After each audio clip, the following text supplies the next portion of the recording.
Welcome to Versus History with Elliot Watson and Patrick O'Shaughnessy. Good afternoon and welcome to Versus History. I'm Dr. Elliot L. Watson and with me is Patrick O'Shaughnessy. How are you, Patrick? Elliot, I'm very, very well. Thank you for asking. Happy New Year to you, sir. It's great to be back. It is indeed. Happy New Year to yourself. How was your Christmas? Thanks, mate. It was very, very good. Really enjoyable. Popped over to New York for a week, then to London, and then to Leicester, and then back here in Bahrain. It was really good. And your good self? I took the family over to the UK. We spent a lot of time in London and the southeast. I have to tell you that when I looked at your Twitter feed, I saw your New York photographs, and they looked absolutely stunning. I've never been to New York, a place I'd always love to go. What's it like? 5 seconds. Concrete jungle, but a great one with some history. Heaven on earth. Magic, magic. Okay, so I know that we've had really a lot of correspondence over the course of the Christmas break, telling us what people think of Versus History in a constructive fashion, and also asking us questions about topics that we might include and giving suggestions as to how we should proceed. Now, I know you have a few thank yous and what have you for people who follow us. Yes, sir. We have our individual handles, so I'm at History Chappie and Elliot at The Librarian 6. And can I say, first podcast of 2018. Pleased to say we have a whopping 256 followers. Woohoo! We're getting there. So thanks to our new followers, Sarah Golding, Karina Batty, Hannah Spangle, the History Girls, Nicholas Clark, Kate Jones, Carla Beatty, Noel Hogan, Lynn Davison, Jill Cole. If I didn't mention your name, I'm really sorry. There's just too many to get through. I'll throw in a couple more. Mr. Norton, Sean Smith, and Urban Bedouin. Thank you very, very much indeed for taking the time and effort to subscribe to us. Lots of great feedback on this particular podcast. I put it out to the listeners, you guys, for some advice and some wisdom and some sage and timely guidance about the topic of today's debate, which is going to be Martin Luther King. A lot of us have taught it. We've all heard of him. What a topic to discuss, the first one of 2018, as requested by our listeners. Elliot, I do apologise, I was asking for information and evidence that would support my side of the argument. Yes, that's okay. I know you need all of the help that you can get, Patrick. I do, you know. It's one of those topics that I'm pretty sure I know lots and lots about. That's part of the problem, I think. Indeed. I wanted to know why Martin Luther King was the most preeminent spokesman for the civil rights movement and why his contribution was almost entirely positive. And thank you to everyone, and there were so many of you, there's too many of you to mention, who came back with wisdom and advice, including Nick Dennis, Kate Jones. I'm not going to mention anymore because it's just too many. Thank you very, very much indeed. Thanks for that. And can I just quickly mention on the contributions front and being inclusive, if you go to versushistory.com, if you would like to contribute a chapter to our new book or indeed be on a podcast like we are now, you can put forward your ideas and we'll happily consider them. And you never know, we would love to have you as part of the Versus History family and a contributor. But anyway, that's an aside. Martin Luther King, Elliot. Right. Just before we get to that, can I just give a quick shout out to Mr. Humanities, who has promised he's going to listen to the Dunkirk podcast but has not yet. So, Mr. Humanities, get listening. Slacking. Absolutely. Okay, Martin Luther King. Okay, it's difficult to know where to start here because the image of Martin Luther King is so widely known that it would appear that everybody has an opinion of Martin Luther King, and it would appear that everybody seems to think that he was perfection. And so in order to pick holes in his legacy, we need to cover some perhaps controversial ground. But I think the best place to start here is just to give an overview of Martin Luther King, and that is what I'm going to do. So, Martin Luther King, born in 1929 in Atlanta, Georgia. He was raised as a Baptist in the segregated South and gained a doctorate from Boston University in 1955. He dedicated his life to issues relating to civil rights and equality for Americans, or rather his adult life, becoming a national figure during the Montgomery Bus Boycott of 1955-56, at which he coordinated and spearheaded the refusal by many black people to use the public buses until segregation on public transport was overturned, which eventually it was. He subsequently led the Southern Christian Leadership Conference from 1957 and became an internationally recognized figure during his I Have a Dream speech in Washington, D.C. during 1963. Now, King's actions are often credited with being a key factor in the passing of the Civil Rights Act in 1964 and 65. However, and here's the however, and this is where I'm going to try and inject my thoughts. Historians do debate about the ultimate significance in relation to the contribution Martin Luther King made to the movement. Now, of course, at no point am I going to try and establish an argument that says that what Martin Luther King was wasteful, was a waste of time, or that he was useless. Of course not. We know exactly the kind of man he was and the kind of contributions he made. But my view is that perhaps his legacy has been put under a spotlight that has a lens of rose-tinted glasses. And I think sometimes it's important to go back a little bit and cast a more critical eye over some of the contributions of any person that is considered a great man or great woman in history. So that is where we are going to start. Did you know, incidentally, that Martin Luther King was not his real name? It was Michael, was it, when he was born? It was. He was born Michael, and my understanding is it was never actually changed legally or officially, so he actually died Michael King. I think I'm correct in saying that. His father changed it to Martin Luther after his a trip to Europe, education about the Protestant Martin Luther. That could be another podcast, couldn't it? Martin Luther. Right, so listen, since I'm the one who's tasked with casting a critical eye over Martin Luther King and his legacy, perhaps it's best to start with something positive so that I could try and pick it apart. What do you think? Of course, no problem. Let me do my best in about 30 seconds. There's a reason we've all heard of Martin Luther King. It's because he was one of the most innovative, selfless and effective political, social reformers of not just the 20th century, but of recent and ancient human history. He took a very noble stand against a very ignoble position, which was segregation of people on the basis of the colour of their skin, which we all agree is disgusting. Martin Luther King led the civil rights movement informally. He put himself on the line. He encouraged others to do the same. So he challenged injustice using the strategies based on those used by Mahatma Gandhi in India some 30-40 years previously, which was non-violent direct action, all the while being guided by his religious Christian Baptist principles. At no time did he blame white people as a race for the injustice suffered by some Americans, especially in those Jim Crow states. He was selfless. He gave all he could for a very, very noble cause. When you say Jim Crow, can you just clarify for our listeners what it is we're talking about? Yeah, I will do my best. If I get this wrong, please chime in. The American Constitution delineated that all Americans were equal by this point. However, there were some states in the South, for instance, Alabama, Mississippi, which said that there could be separation of facilities as long as they were separate but equal, along the line that was outlined in Plessy versus Ferguson, the court case 1896. Yes. So whilst in theory, de jure terms, Americans were all equal irrespective of their religion, gender, colour of their skin, in reality in some states in the South there was segregation which was legal. For instance, water coolers, park benches, public transport. There could be segregated facilities as long in law as they were equal, which quite often they were not. It was this that Martin Luther King really wanted to challenge. One of his key rationales for doing this and one of his key methodologies was get black people registered to vote, so politicians are then accountable to black people, and then politicians will then have to help black people out of this plight. So Martin Luther King was selfless. Martin Luther King fought the good fight and he died doing it. I think that pretty much sums it up in a nutshell. But I've really done him an injustice because there's so much to this man. I couldn't sum it up in 1 minute. Elliot, over to you, sir. Okay, well, when you build somebody up like that, it's very difficult to cast that critical eye. But I think what we need to do is focus a little bit less on the man himself, because we have very little insight into the actual person that he was, precisely because we were never behind closed doors with him. But what I would like to do is just take issue with one of his targets. His target primarily, as you suggest, was the issue of segregation. What he wanted to do was to dismantle segregation.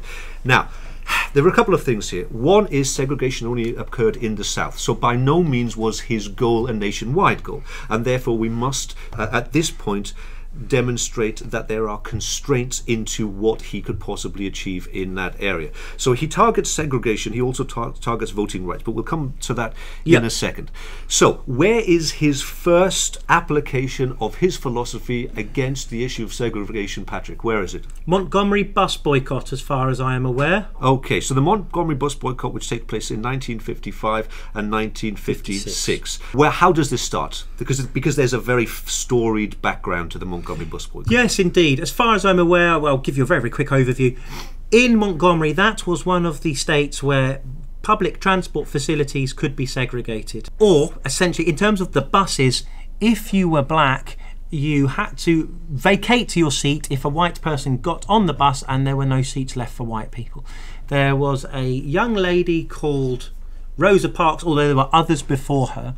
Rosa Parks refused to give up her seat on that day. She was an NAACP activist, so she was a civil rights activist herself, although that's not as prominent as maybe Martin Luther King's civil rights activism. She refused to give up her seat. Can you hear that in his voice? He's already feeling a little bit nervous that I'm going to go after Rosa Parks. Yes, so let's leave Rosa out of this one, shall we? Moving on to Martin Luther King, he leads this boycott where he asked black people not to use the public transport in Montgomery until segregation is lifted.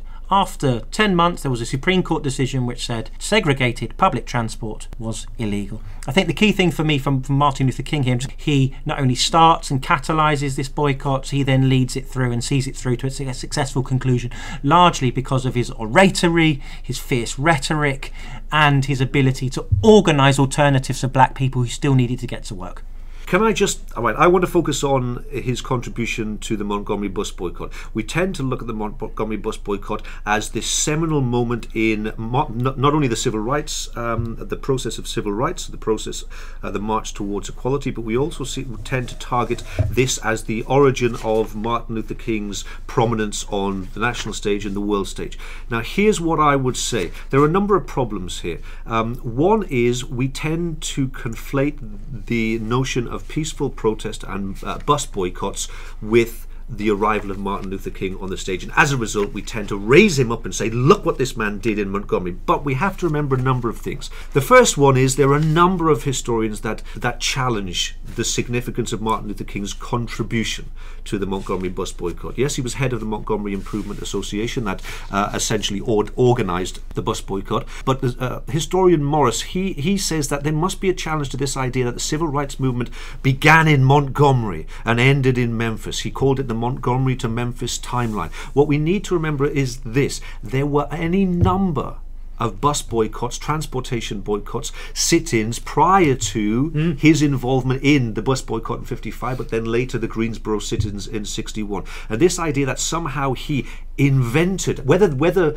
this is accurate or not, there is an image, an idea that he somehow pioneered the idea of the bus boycott, when that simply isn't true.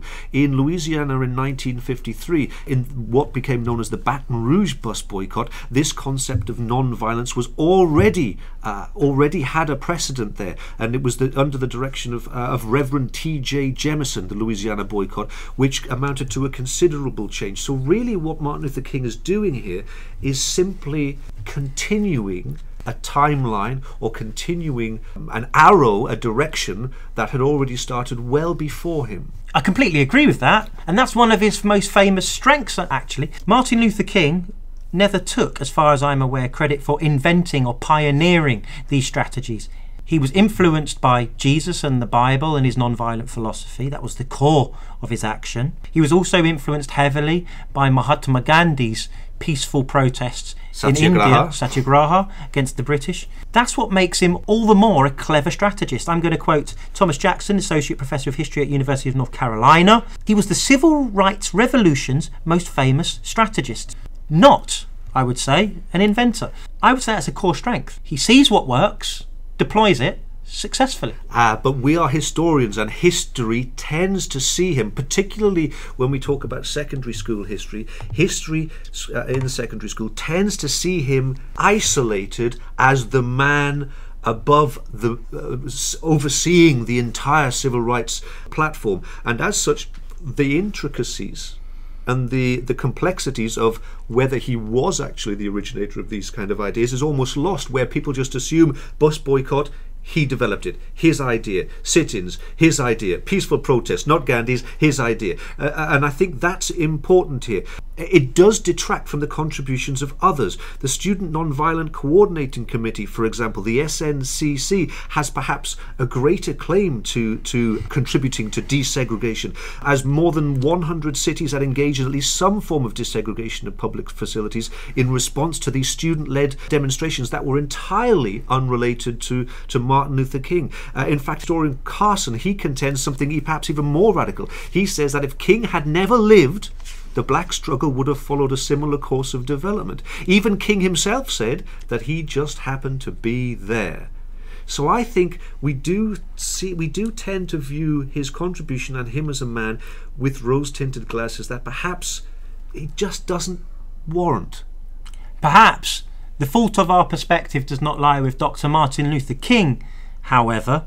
The fault lies with us. True. I think it's also similar, just to add a little caveat here, it's the same with Rosa Parks and Claudette Colvin. She'd done something very, very similar. She'd sat on a bus and refused to give up her seat, quite rightly. She was chosen not to be the spearhead of this movement, largely because she was a teenager and pregnant out of wedlock. So I would suggest this myopia, if you like, or this perspective is our fault, not his, and nor is it limited or localized to Martin Luther King. I would never suggest that Martin Luther King, and I don't think he did, pioneers these strategies, but he did effectively use them. So what is his legacy? What is it if he didn't pioneer these things and he was just following a line that had been established prior to him, and there were other individuals and organizations that should be merited with achieving great advances in civil rights? What is it that we should be praising this man for? You gave a very general overview. He was a lovely leader, etc., etc. But what specifically should we be praising this man for? He made America live up to the ideals which it itself had stated on paper through noble, non-violent means, infused and driven by his Christian background, to a successful end.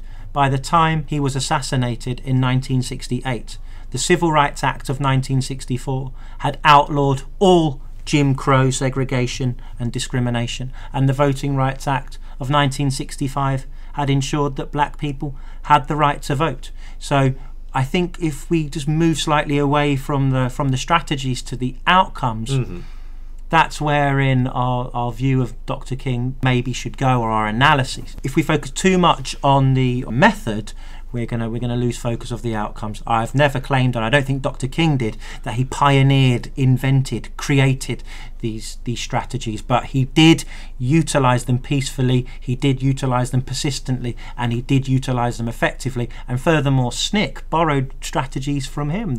Again, you've said he achieved the Civil Rights Act of 64, or helped to achieve. Sorry, I'm going to caveat that because I think you're quite right to highlight the outcomes or the success, because you can't decide whether somebody is successful or the legacy unless you determine what it was that they set out to achieve in the first place. We've already established that he wanted desegregation, and he wanted to implement a greater strategy for an inclusive system of voting rights. We know that the federal government played a significant part in the promotion of legislation, because without it you couldn't actually have legislation. Lyndon Johnson was already writing a civil rights bill prior to 1964, really before Martin Luther King became involved, and then it was Lyndon Johnson's forcing through of the voting rights in 1965 that actually it gave the momentum to the legislation in Congress. So I'm asking you, what specifically did he do that helped to cause the Voting Rights Act in 65 and the Civil Rights Act of 64? If we move to the famous I Have a Dream speech of 1963 in Washington, D.C., Martin Luther King was essentially able to espouse his view that integration needed to happen, and it was ultimately American. There was nothing in the Declaration of Independence or the Constitution that delineated that people should be treated differently because of the colour of their skin. But if we want to look at a march above and beyond rhetoric, should we look at Birmingham, Alabama? Sure, why not? Now, for our listeners there, Dr. King led a march. I think it's fair to say he led that one. Yes, specifically targeting Birmingham for a reason. Yes, there was bombing of a church in Birmingham. Is there anything else that was driving it apart Well, from segregation? I know we don't want to spend too much time about looking at tactics, but one of his tactics was to choose areas that he knew would be centres of danger that could gain the greatest media coverage. And so he went to Birmingham because he knew for a fact that there was a police chief there called Paul Connor. and he was, whatever they did peacefully, he was going to respond to it. And that was one of his tactics. One of his tactics was to march peacefully, and knowing that there would be a catalyzed response of violence and aggression from the local white establishment, law enforcement and populations. And so that's what he did. He went into these cauldrons and then said, look, media, look at the contrast between us and between them. Surely we have the moral high ground. Now, I'm going to later talk about how that is actually a problem when he moves north. But anyway, carry on. Yeah, I mean, the fair thing to say there is, I mean, it's pretty horrific. Peaceful protesters were arrested. Fire hoses of the local fire department were turned on the protesters. Attack dogs were set on them. Numerous school children and pregnant women were arrested.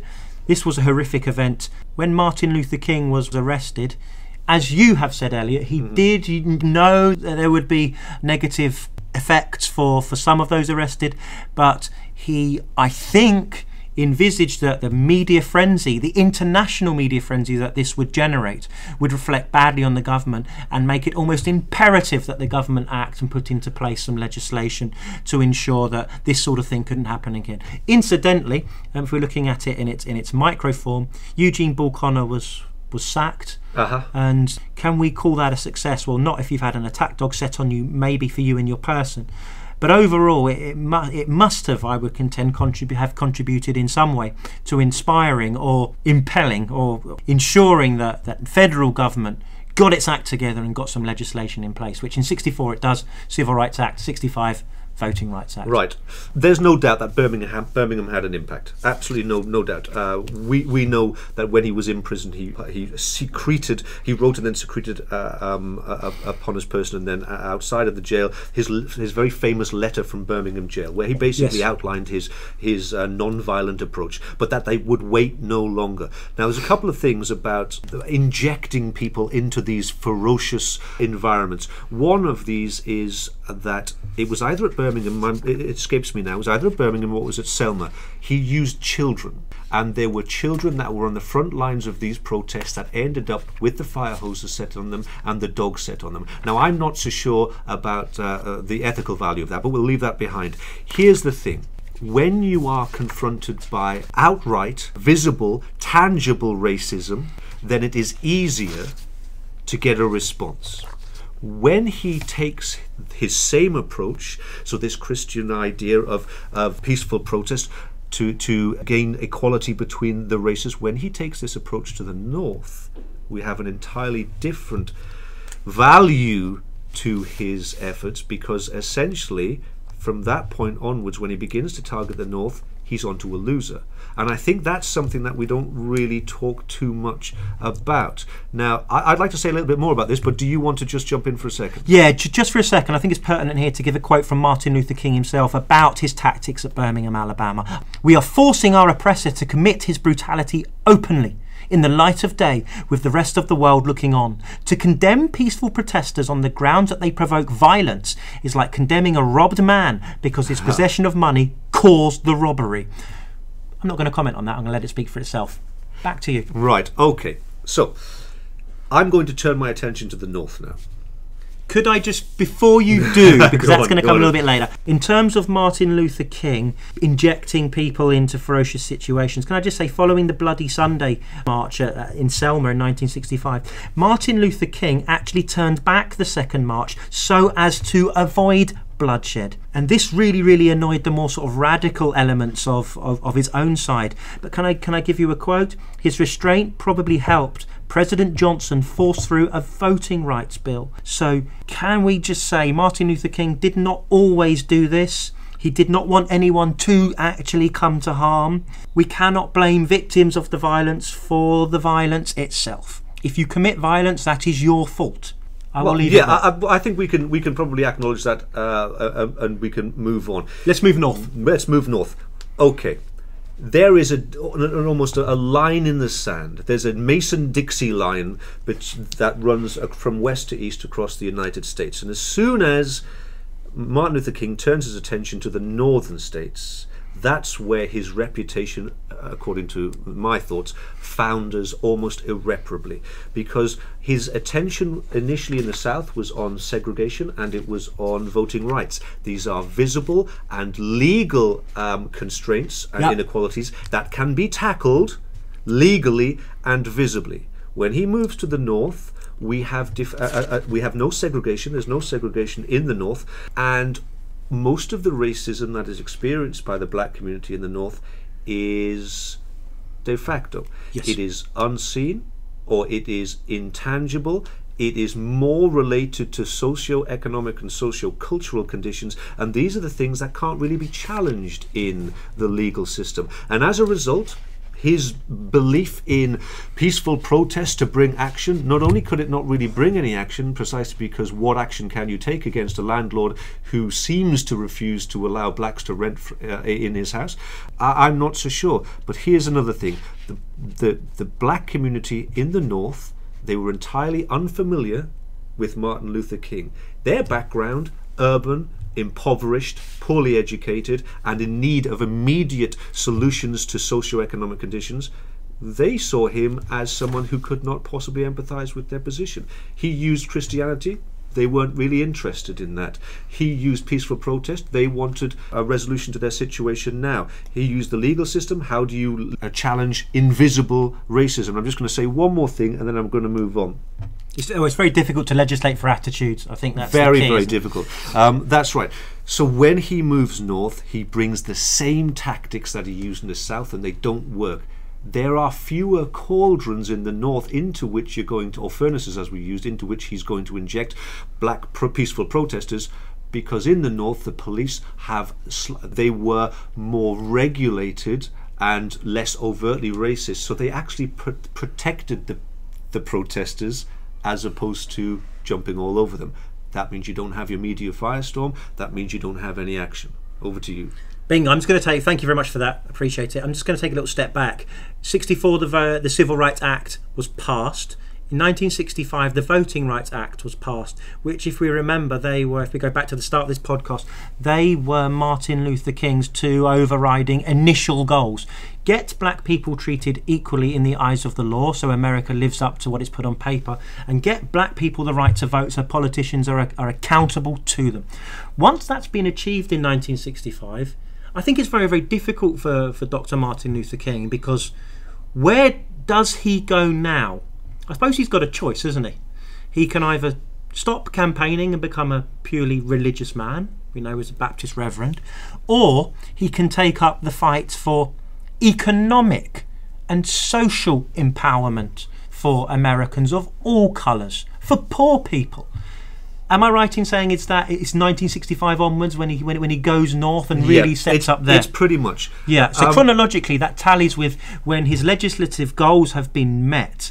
Now, can I just say, if I may, and if I'm going on off topic, I know Dr. Elliot Watson is going to give me the pain of my life if I do. Now, we all know as intelligent human beings that ensuring economic parity or a spread of wealth is almost impossible. However, it is fundamentally American. This is a quote from Franklin D. Roosevelt, given at his second inaugural address in 1937, and I quote, "The test of our progress is not whether we add more to the abundance of those who have much. It is whether we provide enough for those who have too little." So Martin Luther King's goal here of economic equality was fundamentally American, because it was said by an American president himself. The problem of economic inequality goes back a lot longer than me, and Elliot, you're a lot older than me, but it goes back a lot longer than you too. Yeah. Plutarch, the ancient Greek biographer, speaking before the Common Era, I give a quote, "An imbalance between rich and poor is the oldest and most fatal ailment of all republics." And I'm going to finish with a final quote. John Maynard Keynes, the famous and celebrated British economist, speaking somewhat more recently, about 2,000 years more recently. "The outstanding faults of the economic society in which we live are its failure to provide for full employment and its arbitrary and inequitable distribution of wealth and incomes." What I'm trying to get at here is trying to ensure or work towards economic equality is real hard work. This problem has lasted for a long, long time, and it still exists today in 2018, ladies and gentlemen. Martin Luther King came long after this problem had started. It still exists today. However, what I'm trying to get at, more importantly, important to him as an individual, is he didn't need to take up this fight, but infused by his Christian ethics, infused by his will to do good, and infused by his American spirit, he took up this fight. He went north in 1965. He set up the Poor People's Campaign, which he knew would be almost a thankless task and real hard work. He gave it a go. I don't think he was particularly shy of hard work. He certainly wasn't. He was, by all accounts, a workaholic. But what I'm trying to say is, once his goals in terms of Civil Rights Act 64, Voting Rights Act 65 had been passed, well, an average man like me would have given up the gauntlet. Right now, we are in the unfortunate positions of not being quite as historically famous as Martin Luther King. Hold on, let's just go back a couple of steps. You said he didn't need to go north, but the problem is he did. And since he did, he had goals and he didn't achieve them. Can I ask why did he need to go north, out of interest? What was the I'm need? not saying he needed to go. I'm saying you said he needed to go. Sorry. And I'm saying it doesn't matter whether he felt he needed to go. He did go. You said he didn't need to go, but he did. And I'm saying it doesn't matter whether he felt he needed to go or not. He went and he targeted problems and he attempted to solve those problems, and he didn't. He didn't come anywhere close to solving these problems. You've implemented some very subtle casuistry here, a bit of real post hoc rationalization when you're talking about Plutarch saying that a problem is so intractable, therefore we cannot blame anybody for not succeeding in solving these problems. That all that means to me is that everybody should just stay in bed because nothing can be solved. He didn't believe that. He believed he could solve these problems. That's why he did it. He went north, he used the same tactics, and he got almost zero results from it. You said that he didn't really have racial goals in the north. I would say that's not true. He became more militant, oddly enough, after 1965. He began to co-opt some of the more militant black power tenets to his philosophy. So that would say to me that he is actually still focused racially. He also leads or attempts to lead marches in Albany in 1961, which is a disaster, which is Albany in New York, and in Chicago in 1966.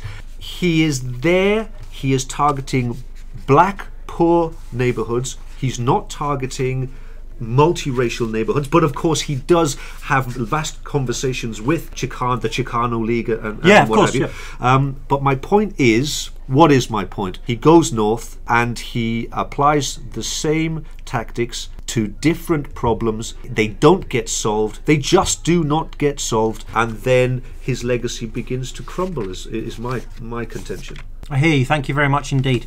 Just so I can bring it up to the present day, 2018, just for a point of argument, no one solved them since, and I'm going to throw a few statistics out there just to show that it wasn't Martin Luther King's failures that meant this problem has still gone unsolved. It's just it's such a huge problem that no one has solved as of yet. Okay, in 2017, average pay or hourly wage for a black American is $18.50, whereas for white Americans the average is just over $25.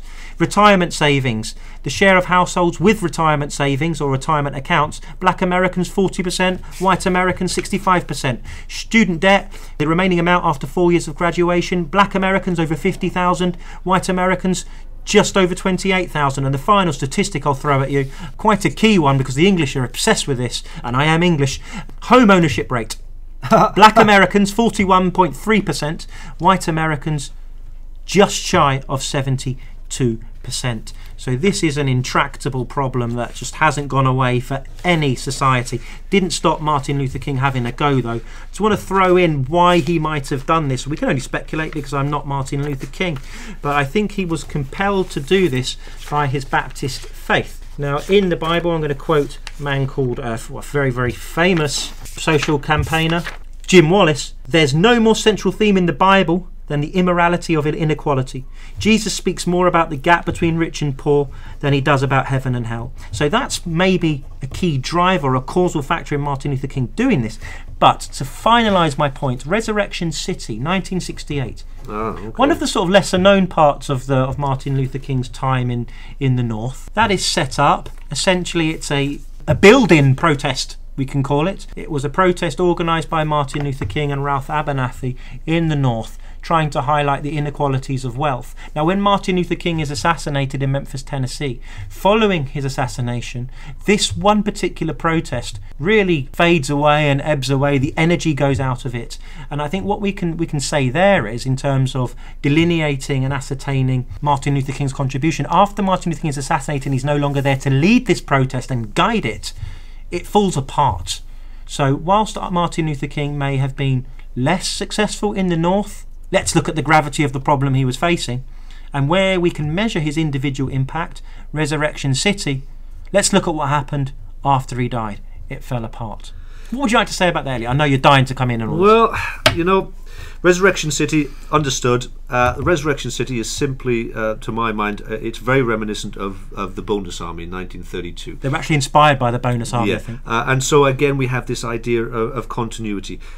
See, my view is that there was a degree of, I hesitate to use the word, there was a degree of arrogance, thinking that he could, because he'd helped to solve the problems in the South, that he could take the same blueprint, the same Christian philosophy, and apply it to the North. And all that does to me is it reveals poor planning, inflexibility, and this non-pragmatic view that you can bring a religious solution, or a solution that worked in one area, and apply it to another entirely different area. The social, economic and cultural problems of the northern cities were entirely alien to Martin Luther King, and the outcomes of his campaign were terribly limited, to the point where it becomes almost embarrassing, because you have leaders from more militant sections of the civil rights who are criticizing him precisely because nobody in the North, or very few people in the North, had any identifiable connection to his ideas. Because in the cities, when the policemen or the landlords are forcing you out, or gentrification, the increase of suburbia is making it impossible for you to move into affluent areas, peaceful protests are not going to help, and he didn't understand that. Now, I've got one point to make here, and I think I'm going to leave it. I would trace, or I would put as a point in time, an event where I would point to, at which I would point, and I would say, this is proof of where it all went wrong, and this is proof of essentially his ultimate failure, particularly in the North. And where that is at Ebenezer Baptist Church, April 30th, 1967. Now, there was a very close relationship between Lyndon Baines Johnson and Martin Luther King, and it was that relationship, that fostered relationship, that helped to pass legislation through Congress, because he had the support of the sitting president. In 1967, at this church, he gave a speech that was entitled "Why I Am Opposed to the War in Vietnam." Johnson was furious about this, and this to me signals a shift in the relationship between the cosy relationship he had with the federal government, particularly the presidents. It almost demonstrates that he has shifted his thoughts. His philosophy has changed. He's now actually being quite militant by attacking the federal government, and I would say that to me is as symbolic an example of the end of his tenure as the leader of the civil rights movement as anything else. Thanks for that. I would just say that was after the Civil Rights Act of 64 and the Voting Rights Act of 65. I've got a little quote here from Professor Jackson. In the end, King concluded that Lyndon Johnson had failed to mobilise and sustain a constituency of poor and working class Americans that might defend a great society dedicated to real, equal opportunity. So he did, I would suggest, burn his bridges with Lyndon B. Johnson, but after the legislation had been passed and before so much time elapsed that these inequalities grew for black and white. So really and truly, it was a relationship worth jeopardising.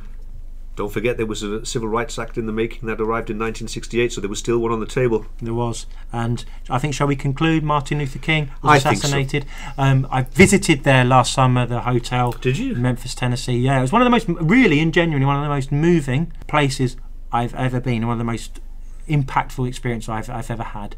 Is it memorialised? Is any of it sealed off? Is it a little museum? Is it an area of interest? Is it a plaque? How does it look? It's a museum, so it's a walk-through experience. You walk through and up to the bedroom, so you can look in, but you can look out to, but not go on the balcony when he was shot. And then you can go over the road. There's a separate side of the museum, a sort of different wings. It's like a federated museum almost. You go over the other side and you can look from the place where the assassin supposedly shot the bullet. It is really, really moving and really, really touching. So I think we've reached something of a conclusion here. My point is that history perhaps overinflates the contribution that he made to the civil rights movement, and we perhaps need to cast a more critical eye and appraise his legacy in a slightly different way. And your argument is he was a peaceful man and a true American, a religious man who never used violence to achieve his goals. All he wanted was for the reality of America